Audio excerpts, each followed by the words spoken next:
Bonjour à tous et bienvenue au jardin potager de Seb. Donc aujourd'hui dans cette nouvelle vidéo, on va parler de la serre et de ses aménagements. Alors située au cœur même de ce jardin potager, cette serre a été positionnée sud-sud-ouest. Pour ceux qui connaissent un petit peu la permaculture, cette serre se trouve en zone 1. La zone 1 étant la zone la plus proche de l'habitation et l'habitation, elle, c'est la zone 0. Voilà, donc tout simplement pour pallier à des problématiques d'éloignement. Donc pour être au plus proche de la serre, pour faciliter les allées et venues dans cette serre. Donc au niveau de son revêtement extérieur, on est sur un film plastique 4 saisons. Donc au niveau des épaisseurs, vous allez pouvoir retrouver sur différents sites ou différents fournisseurs des épaisseurs diverses et variées. Donc là on est sur une épaisseur intermédiaire. Donc j'ai plus en tête l'épaisseur mais je pourrais la retrouver. Qu'est-ce qu'on peut dire de plus? Bon, couleur translucide, parce que vous verrez qu'il existe pas mal de films plastiques. Pour le budget, au niveau de la bâche plastique, comptez là pour un peu plus de 25 mètres carrés de surface. Alors quand je dis 25 mètres carrés de surface, c'est la surface au sol. Il vous suffira de multiplier la longueur par le développement et vous aurez votre surface. Voilà, pour le calcul de la bâche. Et n'oubliez pas de rajouter de chaque côté un bon mètre pour pouvoir enfouir le film plastique au niveau des pieds des arceaux. Donc, je vais me rapprocher un petit peu pour vous montrer ça. Donc voilà, la mise en place de la bâche pour cette serre. Donc on creuse un fossé ici tout le long au pied des arceaux. Donc profondeur du fossé, on est sur 30 cm par 40 cm de large. Donc bien sûr, une fois que les arceaux sont positionnés, pour le positionnement des arceaux, je vous mettrai des petites photos là, pour l'implantation des arceaux qui seront beaucoup plus explicites que des commentaires. Donc une fois votre film plastique positionné sur vos arceaux, mais il suffira de le laisser dépasser d'1 mètre, voire un petit peu plus de chaque côté. On remplit de nouveau ce fossé avec la terre qu'on vient de retirer pour créer une tension. On répète la même opération de l'autre côté.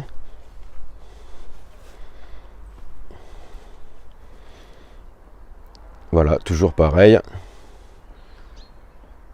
Et là, notre film plastique est sous tension. Donc voilà ce qu'on peut dire sur le film plastique. Donc je vous rappelle la petite formule pour calculer la surface dont vous avez besoin pour recouvrir cette serre. Donc vous prenez la longueur de la serre. Donc toujours pareil, rajoutez de chaque côté des petites longueurs qui vous permettront de tendre cette bâche, parce que la tension est très importante. Plus vous aurez une tension correcte, plus votre bâche résistera dans le temps. Et il ne suffit pas de la positionner sur les arceaux pour qu'elle tienne. Il faut vraiment créer cette tension pour pouvoir après créer une belle tension pour la tenue. Donc la formule longueur fois le développement. Donc le développement, c'est la longueur totale de vos arceaux et vous aurez votre surface. Donc après, la surface n'est pas forcément utile dans le calcul, mais ça vous permettra de budgétiser en fait l'investissement pour le film plastique. Voilà, ben si vous voulez, on va aller à l'intérieur pour voir un petit peu les aménagements. Donc voilà, on se retrouve dans cette serre.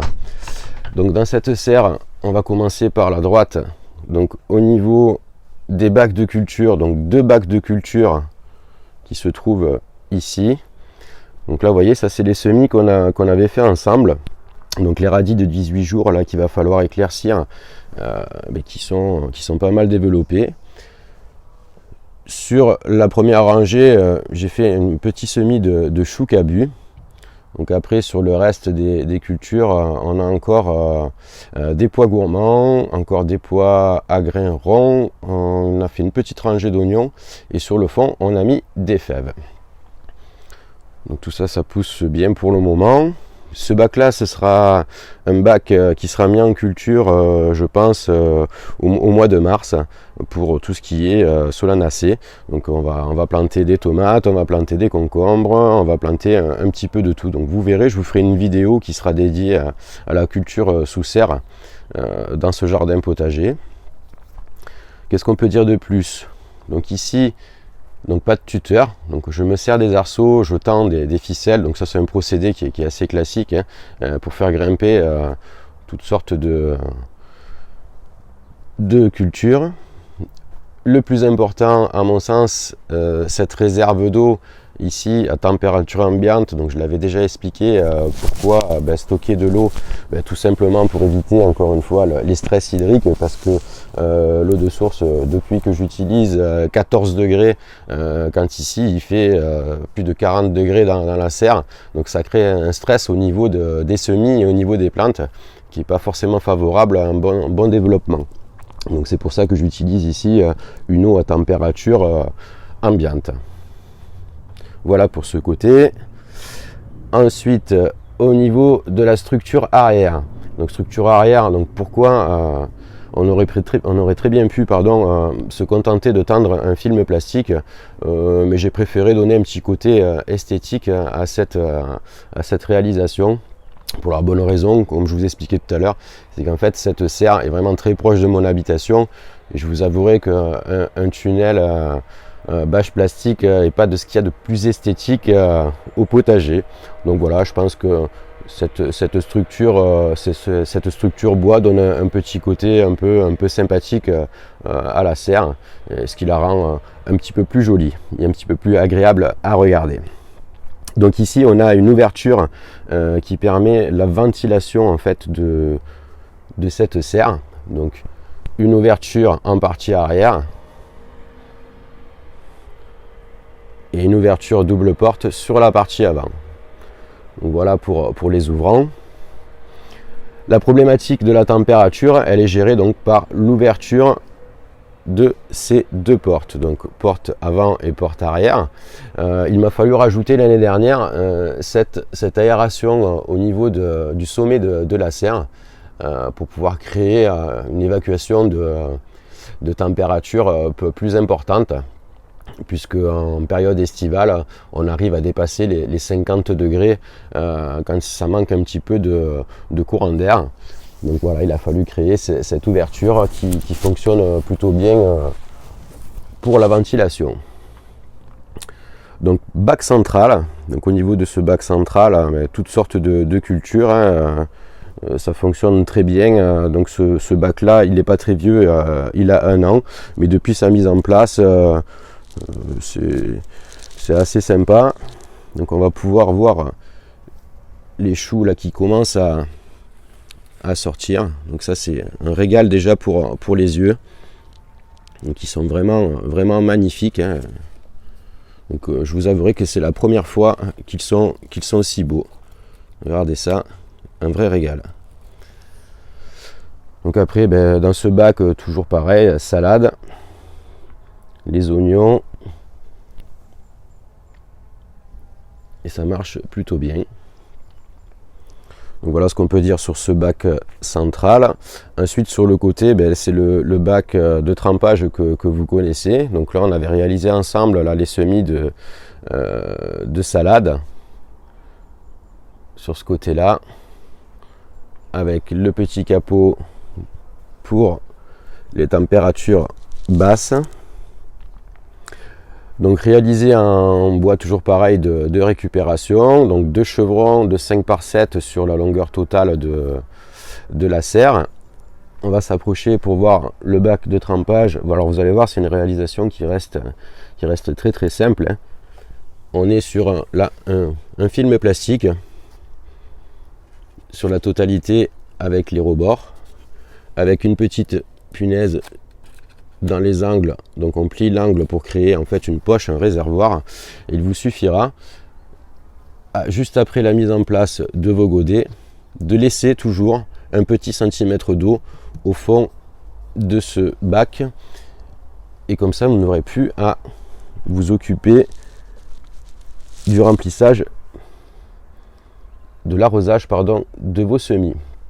Alors pourquoi je disais remplissage? Et parce que là je viens de mettre en place un système d'irrigation qui va me permettre de connecter tous ces piquages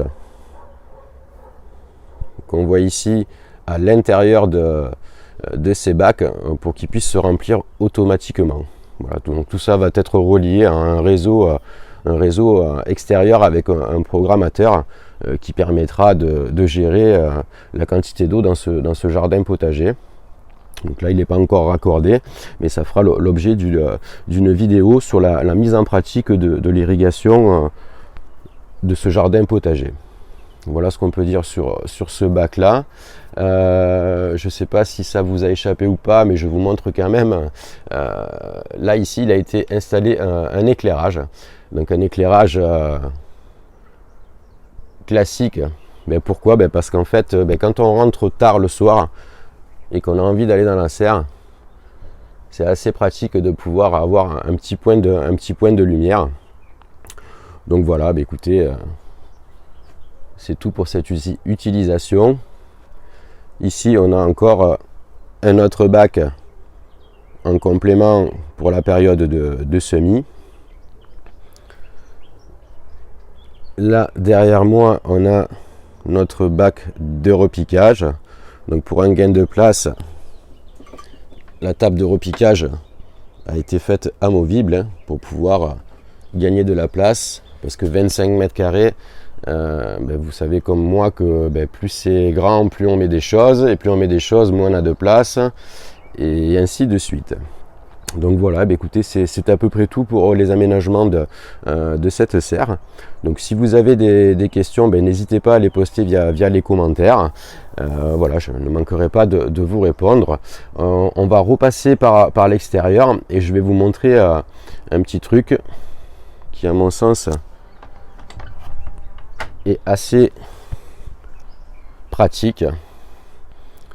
C'est sur la gestion en fait de la bâche sur l'extérieur. Donc comme vous pouvez le voir, il y a des cadres ont été réalisés.